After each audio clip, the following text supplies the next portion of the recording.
کچھ دن پہلے ہمارے جامعۃ الرشید میں ہمارے استاذ کے پاس ایک بڑا کروڑپتی آدمی آیا, مالدار آدمی, ٹھیک ٹھاک مالدار.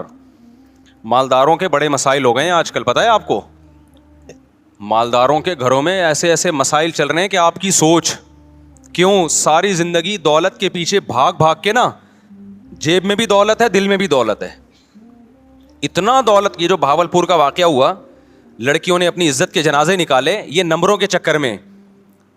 کیوں بھائی؟ نمبر میں ایسی کیا بات ہے کہ آپ اپنی عزت بیچ دو پروفیسر کے سامنے؟ ہمارے لیے نمبروں کی ویلیو نہیں ہے, ان لڑکیوں کے لیے بڑی ویلیو ہے, کیونکہ اس سے ان کا فیوچر وابستہ ہے. ان کو پتہ ہے جب تک اچھے نمبر نہیں آئیں گے اچھی جاب نہیں ملے گی, اچھی جاب نہیں ملے گی پیسہ نہیں آئے گا, پیسہ نہیں آئے گا تو غریب رہیں گے, غریب رہیں گے تو ناکام ہو گئے. تو جب ناکامی غربت میں سمجھ لی گئی ہے تو وہ عزت بیچنے کے لیے بھی تیار ہے, ان کے لیے کوئی بڑا مسئلہ نہیں ہے. یہ وہ دوسرے کی جنسی تسکین کے لیے بھی تیار ہے, بس پکڑے نہ جائے, پتہ نہ چلے. چھپ کے سب کچھ ہو سکتا ہے. یہ ہماری یونیورسٹیوں نے ذہن بنایا ہے لوگوں کا کہ پیسہ ہی سب کچھ ہے, خدا کا خوف, اللہ, آخرت, یہ یونیورسٹیوں کے ٹاپک ہی نہیں ہے. نہیں, یہ بات میرا خیال ہے. مجھے بہت لوگوں نے کہا بھاولپور یونیورسٹی میں ایسا ہوا, بیان دیں.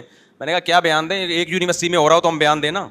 تو پتہ نہیں کہا کیا کیا ہو رہا ہے یونیورسٹیوں میں, تو بہت کچھ ہو رہا ہے. جب آپ نے دماغ یہ بنا دیا لڑکیوں کا کمپٹیشن, نمبر, ترقی ترقی ترقی ترقی, بس, تو اس کا رزلٹ تو یہی نکلے گا. یورپ میں تو اس سے بھی آگے ہوتا ہے, آپ کیا سمجھ رہے ہو؟ ان کے لیے تو یہ چھوٹے چھوٹے مسائل ہیں, ان کے لیے تو یہ مسئلہ ہی نہیں ہے نا. اگر ان کو اس پہ, وہ تو کہتے ہیں یہ تو پتہ نہیں چھچوری باتیں, یہ پاکستانی لوگ اس طرح کی باتیں کر کے ڈپریشن میں جاتے ہیں. ان کے لیے تو یہ بہت چھوٹے مسائل ہیں. تو وہ تو اگر مرضی سے ہو رہا ہے وہ تو پھر سب کچھ جائز ہے ان کے یہاں. تو جب آپ نے ہر چیز, دولت کو, پیسے کو, عزت کو, شہرت کو, اور وہ نمبروں سے ہی ہو رہی ہے. ایک یونیورسٹی کے طالب علم یا طالبہ کے لیے سب سے زیادہ ویلیو کس کی ہے؟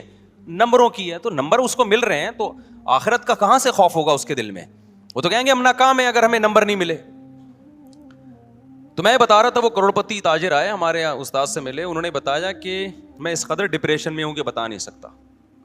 انہوں نے کہا میں نے ساری زندگی بیوی کو اچھا کھلایا, اولاد کو اچھا کھلایا, اب تنہائی میں سسکیاں لے رہا ہوں, کھانستا ہوں تو کوئی پانی کا پوچھنے والا نہیں ہے. سمجھ میں آ رہی ہے بات کہ نہیں آ رہی ہے؟ کھانستا ہوں نا, کوئی بیٹے کو یہ توفیق نہیں ملتی کہ پوچھ لے ابا پانی تو نہیں چاہیے.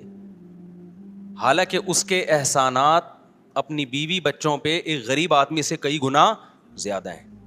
لیکن بیوی کو پیسہ کھلا کھلا کے پیسے کا ہوس دل میں ڈال دی. اتنا پیسہ ملا بیوی کو کہ وہ سمجھنے لگی کہ دنیا میں سب کچھ کیا ہوتا ہے؟ پیسہ. خواہشات پوری ہو رہی ہیں نا. بچے بھی ایک آدھ بچے زیادہ پیدا نہیں کیے تاکہ ان کو زیادہ پیسہ کھلاؤں میں, تو بچے بھی ایک آدھ ہیں. اب وہ ایک ہی, جب وہ بھی پیسے کا مریض ہے, اس کو پتا ہے میرے باپ نے نسل کیوں روکی ہے؟ پیسہ بچانے کے لیے. تو پیسہ بچانا اصل مقصد کائنات ہے, لہذا ہم بھی کیا کریں گے؟ پیسہ بچائیں گے. تو پیسہ تو بھائی اولاد پہ خرچ کرو تو بھی کم ہوتا ہے, باپ پہ خرچ کرو تو بھی کم ہوتا ہے. نہیں آ رہی کھوپڑی شریف میں بات؟ بھائی جب بچے روکے جائیں گے اس لیے کہ اولاد زیادہ ہوگی تو ان پہ خرچ ہوگا, جب خرچ ہوگا تو پیسے کم ہو جائیں گے. تو وہی فلسفہ تو ابا پہ بھی آتا ہے نا صادق. تو پھر ابا پہ بھی خرچ کرنے سے کم ہوتے ہیں تو بیٹے پہ خرچ کرنے سے بھی کم ہوتے ہیں, تو نسل روکو. تو جب یہ دماغ شریف میں بیٹھ گیا کہ پیسہ جتنا روکا جائے گا بڑھے گا, تو بھائی پھر تو غریب پہ خرچ کرو یا ابا پہ خرچ کرو, کم تو دونوں صورتوں میں ہو رہا ہے. کیوں نہیں سمجھ میں آ رہی؟ کاش میں کسی طرح نہ اپنی باتیں کھوپڑیوں میں ڈال دوں, مجھے سمجھ میں نہیں آتا میں سمجھاؤں کیسے. ایک ہی ٹاپک کو میں 20 سال سے چیخ رہا ہوں لیکن لوگ سمجھ نہیں پا رہے, یا میرے اندر طاقت نہیں ہے سمجھانے کی. خدا کی قسم مذہب کو فالو نہیں کیا نا, جو اسلام کہہ رہے ہیں نا, آنکھ بند کر کے مانتے چلے جاؤ, اس سے تمہاری دنیا جنت بن جائے گی, آخرت تو بعد میں. ہم نے تو علماء کو دیکھا ہے, خدا کی قسم جیب میں تھیلا نہیں ہے, ایسے خوش ہیں اتنے. ہم پیغمبر سے بڑھ کر کون ہوگا؟ ہمارے نبی کے گھر میں 40 دن کھانے کو روٹی نہیں, چولہا نہیں جلتا, 9 بیویاں, بیوہ سے شادی, اور اس کے یتیم بچے لے کے پال رہے ہیں. ایسا نبی نسل روکنے کا حکم دے گا تمہیں؟ ابے کیا ہو گیا؟ دیکھو ایک نبی ہے جو غربت کی انتہا کو پہنچا ہوا ہے, وہ شادی بھی کتنی کر رہا ہے؟ 9 بیویاں ایٹ اے ٹائم. ان کے خرچے 9 گنا بڑھ گئے نا ہم لوگوں سے, اور اپنی نسل بھی نہیں روک رہے. وہ تو اللہ نے آپ کو اولاد نہیں دی, اس میں بڑی حکمتیں تھیں, تاکہ نبی کی اولاد میں بیٹا نہیں اللہ نے دیا نا, بیٹے ہوئے تو اٹھ, کیونکہ آپ آخری نبی ہیں. کیونکہ جو نسل چلتی ہے نا پیغمبروں کی, وہ تو ساری اولادوں میں چلتی ہے نا, تو اللہ نے آپ کو نرینہ اولاد کو زندہ ہی نہیں رکھا تاکہ نبوت کا بالکل دروازہ بند ہو جائے, کوئی آپ کی نرینہ اولاد ہو ہی نہیں کہ تاکہ کوئی بعد میں کہہ سکے کہ نبی آ سکتا ہے نیا. اس میں بڑی حکمتیں تھیں. لیکن ہمارے نبی غربت کی انتہا پہ, شادیاں بھی کتنی کر رہے ہیں, 9 بیویاں, اور ایک ام سلمہ جو بیوہ تھی ان سے بھی نکاح کیا. انہوں نے کہا میرے بچوں کا کیا ہوگا, فرمایا بچے بھی لے آؤ. ہمارے ہاں جو لبرل طبقہ ہے وہ کہہ رہے اپنے بچے پیدا نہ کرو, اس سے تمہاری آمدن کیا ہو جائے گی, کم. اور پیغمبر کیا کہہ رہے ہیں, اتنی کم جتنی میری ہے, یعنی نبی بزبان حال بتا رہے ہیں اتنی تو کسی کی بھی کم نہیں ہو سکتی. اور ایسے میں پیدا کرنا تو دور کی بات, دوسروں کے بچے بھی کیا کر رہا ہوں, اپنی کسٹڈی میں لا رہا ہوں. تو اسلام اور یہ لبرل لوگوں کے نظریات 180 ڈگری پہ ہیں کہ نہیں ہے, مجھے یہ بتاؤ خالی. تو اسلام کیا سمجھانا چاہ رہا ہے پیغمبر کی سیرت سے, بھائی پیسہ کماؤ, فکر کرو, لیکن انسانوں پہ خرچ کرنا مت چھوڑو. نہ انسان کی نسل کو روکو یہ سوچ کے کہ کھا جائے گا ہم سے, نہ ماں باپ پہ خرچ کرنا روکو یہ سوچ کے کہ کم ہو جائیں گے.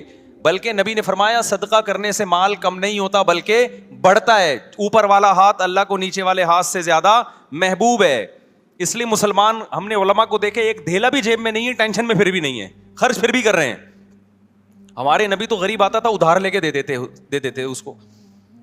کتنے صحابہ ایسے ہیں کہ شہادت کے وقت پتہ چلا کروڑوں روپے قرضہ تھا ان کے اوپر, وہ قرضہ پھر ان کی وراثتوں سے نکلا. برکت, امام بخاری نے ایک باب باندھا ہے کہ مجاہد کے مال میں برکت, مجاہد کے مال میں برکت. وہ صحابی رسول ساری زندگی جہاد میں گزری, تو جہادی سامان کے لیے ضرورت ہوتی تھی, وہ قرضہ لیتے تھے. اللہ نے ان کے مال میں اتنی برکت دی کہ ان کی کروڑوں روپے کی قرضے ان کے انتقال کے بعد ادا ہو گئے.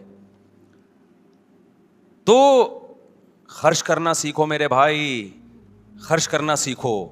تمہارا جب تم خرچ کرو گے نا اپنے بچوں پہ, اولاد زیادہ ہوگی, بیوی پہ بھی بچوں پہ بھی, ان کو بھی خرچ کرنا سکھاؤ. ان کو بولا بیٹا پیسہ ویسا کچھ نہیں ہوتا, پیسہ جمع کرنے کی چیز نہیں ہے, پیسہ کیا کرنا ہے, خرچ کرنا سکھاؤ.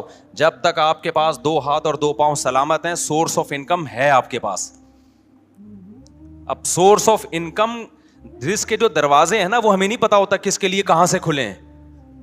آپ جتنی بھی محنت کرو, رزق کے دروازے کس کے ہاتھ میں ہیں. اگر محنت پہ ملتا تو مزدوروں کو زیادہ ملتا, اور جو گھروں میں پڑے رہتے ہیں ان کو کم ملتا. ہم تو دیکھ رہے ہیں کسی کے لیے رزق چھپڑ پھاڑ کے آ رہا ہے, وہ محنت بھی نہیں کرتا, اور کوئی سارا دن پلاننگ کرتا رہتا ہے, پھر بھی وہیں کا وہیں بیٹھا رہتا ہے. تو آپ اللہ کی بات کیوں نہیں مان لیتے بھائی, جتنا ہے ہم نے کیا کرنا ہے, اللہ کے لیے خرچ کرنا ہے. تو اللہ کی بات مان لو اور اللہ پہ کیا کرو, توکل. پھر اگر غربت بھی آئے گی تو آپ کہو گے مجھے کس نے غریب رکھا ہوا ہے, اللہ نے, تو میں اس تقدیر پہ راضی ہوں کیونکہ میں دنیا کو مسافر خانہ سمجھتا ہوں. لیکن ہوتا یہ ہے کہ جب آپ خرچ کرنا شروع کرتے ہو تو اللہ غریب رکھتا نہیں ہے, دیتا رہتا ہے. میں تو ایک مثال دے رہا ہوں کہ بالفرض غریب ہی ہو جاؤ گے نا, نہیں آئے گا نا, تو کس کے لیے کر رہے ہو بھائی, وَلِلَّهِ خَزَائِنُ السَّمَاوَاتِ وَالْأَرْضِ, جس کے لیے آسمانوں اور زمین کے خزانے ہیں, وہ پھر بھی تمہیں غریب رکھ رہا ہے جبکہ وہ دے سکتا ہے. تو اس کا مطلب وہ تمہیں آزمانا چاہتا ہے, اسی میں تمہاری خیر ہے. تو کوئی بات نہیں یار.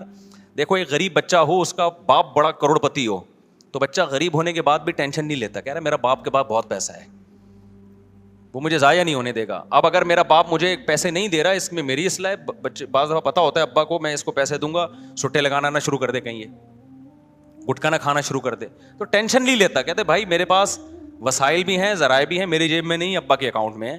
تو ابا کو پتا ہے کیا میرے اوپر گزر رہی ہے, تو کوئی ٹریننگ کرنا چاہ رہے ہوں گے ابا, میری تربیت دینا چاہ رہے ہوں گے. تو جس کو اللہ پہ توکل ہوتا ہے تو اللہ اسے جس حال میں رکھتا ہے وہ اس حال میں کیا رہتا ہے, خوش رہتا ہے, انجوائے کرتا ہے لائف کو. تو وہ بیچارہ وہ کروڑ پتی آدمی آیا, کس علاقے کا تھا, میں وہ علاقے کا نام نہیں لوں گا, وہ علاقے والے غصے ہوں گے, ہم لوگ کو بدنام کرتے رہتے ہیں مفتی صاحب.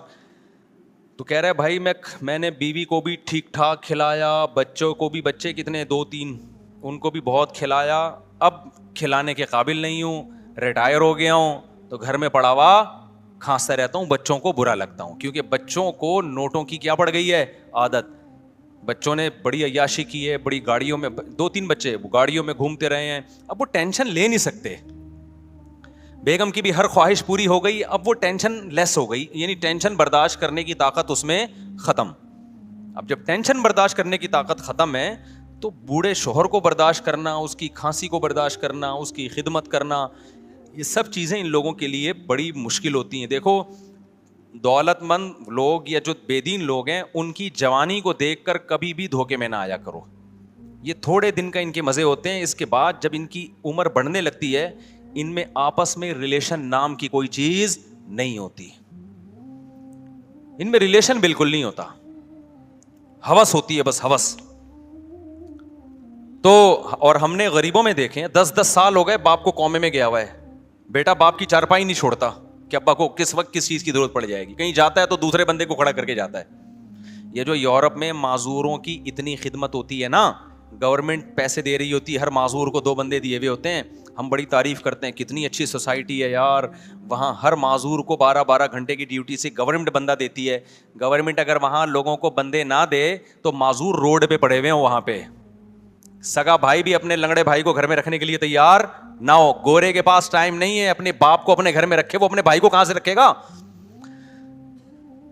بھائی میں سمجھا پا رہا ہوں اپنی بات. لوگ بڑی تعریف کرتے ہیں نا, ایکچولی وہ ملکوں میں کتنی آرگنائزڈ کنٹری ہیں, مجھے سامنے کے بہت پھینک رہے ہوتے ہیں, میں کبھی بھی متاثر نہیں ہوتا, اللہ کا بڑا فضل ہے. میں کہتا ہوں ہم لوگ لنگڑے لولے ان سے زیادہ اچھے ہیں. یہاں معذور بھائی ہوتا ہے, دوسرا بھائی اس کے لیے بھیک مانگ رہا ہوتا ہے بیچارہ, ساری زندگی اس کے لیے رو رہا ہوتا ہے. انسانیت یہاں ملے گی آپ کو, وہاں نہیں ہے. وہاں انسانیت کے باتیں ہیں, دعوے ہیں, تھوڑی بہت مل جائے گی تھینک یو وینک یو, بس اس سے زیادہ نہیں ہے. یہ بچہ آیا کہاں سے آیا؟ مجھے تو لگ رہا ہے مریخ سے آیا یہ دیکھو باہر سے آیا. تو انسانیت جتنی یہاں ہے وہاں نہیں ہے. تو وہ جو معذور ہے نا, ایک اپاہج ہو گیا, معذور ہو گیا, گورے کے پاس ٹائم تھوڑی ہے اپنے بھائی کی 12 گھنٹے خدمت کرے. وہ کہہ گیا ایکچولی ترقی کرنی ہے, میں نے پیسہ کمانا ہے, میں کیوں آدھا 12 گھنٹے اس کی خدمت کر کے جنت کماؤں؟ وہ جنت کو مانتا ہی نہیں ہے. اور میں نے یہاں لوگ دیکھے ہیں 10 سال سے باپ کومے میں پڑا ہوا ہے, بیٹا خدمت میں لگا رہتا ہے, کہیں باہر جاتا ہے دوسرا بھائی, وہ جاتا ہے تیسرا بھائی, چھوڑتے نہیں اپنے باپ کو. کافروں کا تو کوئی بھروسہ نہیں ہے, چپکے سے موت کا ٹیکا لگا دیں کہ یار یہ ٹینشن. میں نے ایسے بڑے واقعات سنے ہیں. ایک جگہ میرا جانا ہوا, میں علاقوں کے نام نہیں بتاتا, پھر وہ لوگ غصہ کرتے ہیں, کہ وہاں لوگوں نے بتایا کہ ہمارے علاقوں میں ایسا ہوتا ہے غیر مسلموں کے یہاں, کہ باپ بوڑھا ہے, وہ عمر زیادہ ہو گئی, کھانستا رہتا ہے, تو چپکے سے ڈاکٹر کو پیسے کھلائے, بھائی اس کو ٹیکا شیکا لگا کے مارو اس کو, کیونکہ اسی کام کا نہیں ہے. بہت ہوتے ہیں ایسے کیسز. اماں بوڑھی ہو گئی, کسی کام کی نہیں ہے, بھائی ٹیکا شیکا لگا کے اس کو چلتا کرو آگے, بستر پہ پڑی بھی اور کوئی کام تو ہے نہیں. کیونکہ جب ان کے یہاں ترقی سب کچھ ہے تو پھر یہ تو سب بوجھ لگیں گے نا سوسائٹی کو. یہ تو گورنمنٹ نے کچھ قوانین سازی کی ہوئی ہے, ورنہ بڈھوں کا کوئی حال نہیں تھا وہاں پہ. دیکھو ضرورت ایجاد کی ماں ہے, یہ سنا ہے نا. وہاں یہ ضرورت تھی کہ بوڑھوں کے لیے اولڈ ہاؤس بنے, معذوروں کے لیے قانون سازی ہو. ضرورت کیوں تھی؟ وہ اپنے سگے بھائیوں بہنوں کو گھر میں رکھنے کے لیے تیار نہیں ہے. اتنا تو کر لیں گے, بوڑھے کو روڈ پار کرا دیا. یہ ہمیں نظر آتا ہے ان ملکوں میں کہ نابینا ہے تو کسی نے روڈ پار کرا دیا, بس 2-4 حد تک. اس سے آگے اتنی ٹینشن نہیں لے گا کہ گھر میں ماں نابینا ہے تو اس کی بیٹھ کے خدمت کر رہی ہے اولاد, باپ نابینا ہے تو اس کی بیٹھ کے. ہمارے یہاں تو 5 ٹائم وضو کرا رہے ہیں مریضوں کو, غسل کرا رہے ہیں, ان کے پیمپر چینج کر رہے ہیں, ان کو نمازیں پڑھوا رہے ہیں, مسئلے پوچھ رہے ہوتے ہیں ہم سے, پھر بھی رو رہے ہوتے ہیں کہ خدمت نہیں ہو سکی ہم سے.